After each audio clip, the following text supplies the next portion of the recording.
Hi, it's Mark from Top Local. We're here with Bernie Pawlik, Pawlik Automotive in Vancouver, Vancouver's best auto service experience. 16 or 17 times, we're not sure yet. I think it's 17. Bernie thinks it's 16-time winners of best in Vancouver as voted by their customers. How you doing, Bernie? I'm doing very well. So we're going to talk about a recent repair of a Ford F150, a 2008, and what was going on with this truck? Well, this vehicle was towed to our shop. It wouldn't start, and the owner's complaint was that it had been getting progressively harder to start. Eventually went to go start it one morning. It just cranked over, but nothing happened. It wouldn't fire. So being an F-150, I assume it's a gasoline engine? It is, yeah, a gas engine, 5.4 liter, I believe, in this truck. Very common arrangement.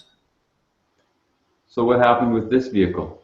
So we diagnosed, of course the battery was almost dead, so we charged the battery, hooked up some testing equipment, and including a fuel pressure gauge, among other things, and found there was no fuel pressure. So we basically, that was the reason it wasn't firing. Good spark, all the other components needed to make an engine run were there, just no fuel pressure.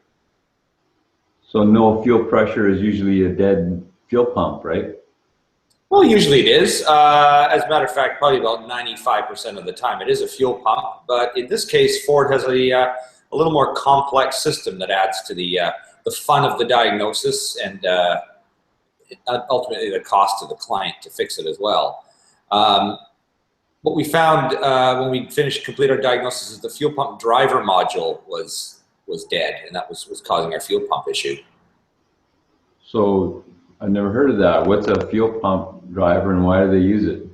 Well, it's a relatively new component. I mean, it's probably been around for about 10 years. The reason they use it is it's efficiency.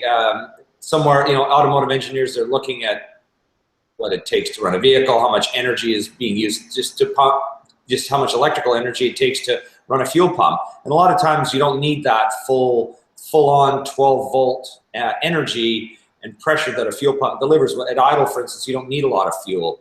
Only really, the pump is really there to deliver everything under load. So they put this driver module in, and what it does is it lowers the voltage of the fuel pump.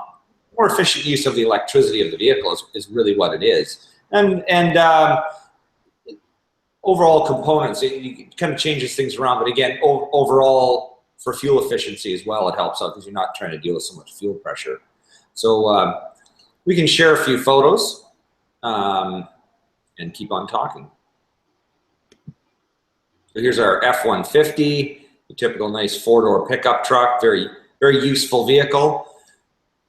This is the fuel pump driver module. So how do we know it was bad? Well, along with the fact that there was no electricity coming out of it, we removed the module and found this. This is the bottom side of the module. It's an aluminum-based unit, and probably for heat sinking qualities. There's a lot of electricity, heat going through this unit, so that's the heat sink. It's all corroded, and the reason why is because this is where it sits. This is with the spare tire removed in the back, and that's the new module installed. But this is, you can see rust and corrosion around on the frame of the vehicle. This is, when you're driving down the road on a wet day, I mean, there's water spraying everywhere. It's living in a very hostile environment. So over time, something like this happens. It just basically, the aluminum keeps getting rotted away, and eventually the hole cracked through the bottom, and it just, water infiltrated the unit and killed it. Yeah. So that's what caused the part to die. So we talked about many Fords. Some have different reliability issues. How are these trucks? These are pretty good, actually. They're like Canada's #1 selling pickup for years and years. At least Ford likes to advertise that, and they're proud of that fact.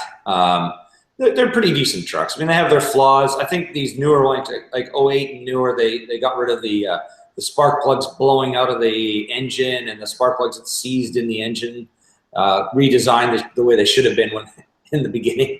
So they're overall pretty reliable. I mean, there's a few things that go wrong here and there, but nothing more than you'd expect in any other pickup truck. So overall, pretty good. A lot less issues than an F-350 Super Duty or the diesel. So if you're looking for service for your F-150, here's some guys who've done a lot of work on them for decades. These trucks have been around for decades, and Bernie and his team have that kind of experience. Pawlik Automotive in Vancouver.